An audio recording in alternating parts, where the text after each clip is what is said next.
And welcome to Squirrel Hunting 101. My name is Jacob Coons. I want to take a moment to say thank you for engaging in this course. I really think that you'll find it to be informative and insightful. I've had an opportunity to engage the outdoors for a long, long time. And of course, I've enjoyed squirrel hunting, hunting deer, elk, turkey, and pronghorn and all sorts of different wild game. And I greatly enjoy that opportunity, appreciate the opportunities we have here in the United States, the resources, the public land, and hope that this course, along with some of the other courses I've created on 101 type hunting courses, will help you get outdoors more and enjoy wild places and wild things.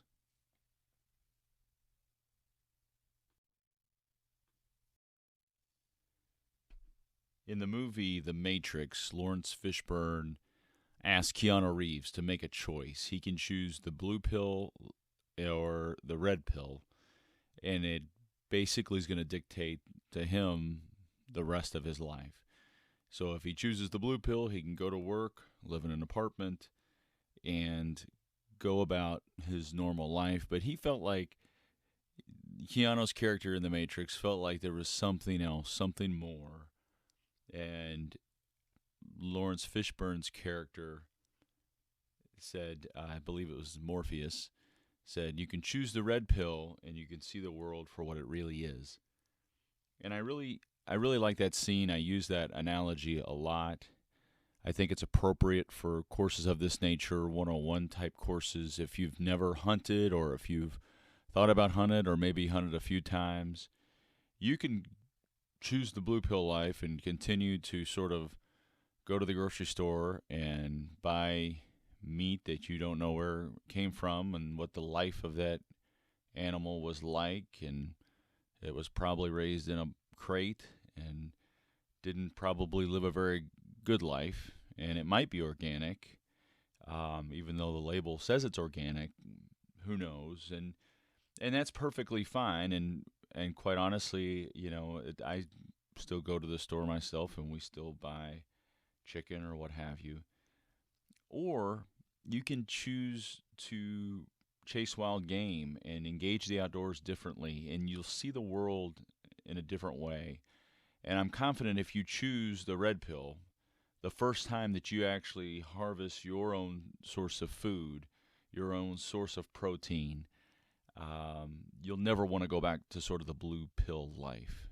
When you're in the woods and you hear a turkey gobble, or you see a big buck for the first time, or you hear an elk bugle, those types of experiences are really, really incredible. And in this world where we're becoming more and more disconnected, even though we are connected digitally, we're disconnected from the outdoors because there's so many other options that might be more quote unquote entertaining.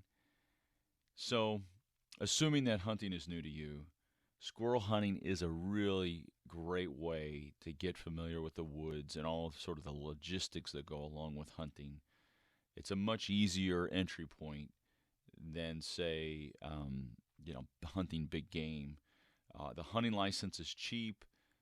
There's fewer concerns of running into other hunters and trying to hunt a quote unquote particular spot if you're hunting for like a deer or a turkey. And you honestly don't even really need camouflage. I mean, it certainly helps.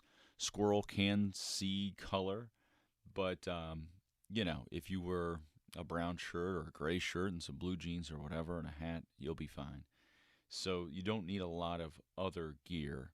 So I encourage you to move forward in this course and see if it's a good fit for you and see if it's something that you'd like to give a try. So assuming you want to move forward in the course, here's the agenda for the remainder of the course. We're going to take a look at squirrel behavior, your weapon, your gear, some tactics, and the actual shot. And this is a very quick course. Squirrel hunting is not a very complicated thing to do, but it always helps to understand some of the basics. And so this is a very simple, straightforward, and short course that you should be able to get through pretty quickly, and it'll help you get an understanding of sort of putting together your game plan for your squirrel hunting outing. And again, whether it's your first or your 100th, I think there'll be some information in here that you'll find beneficial.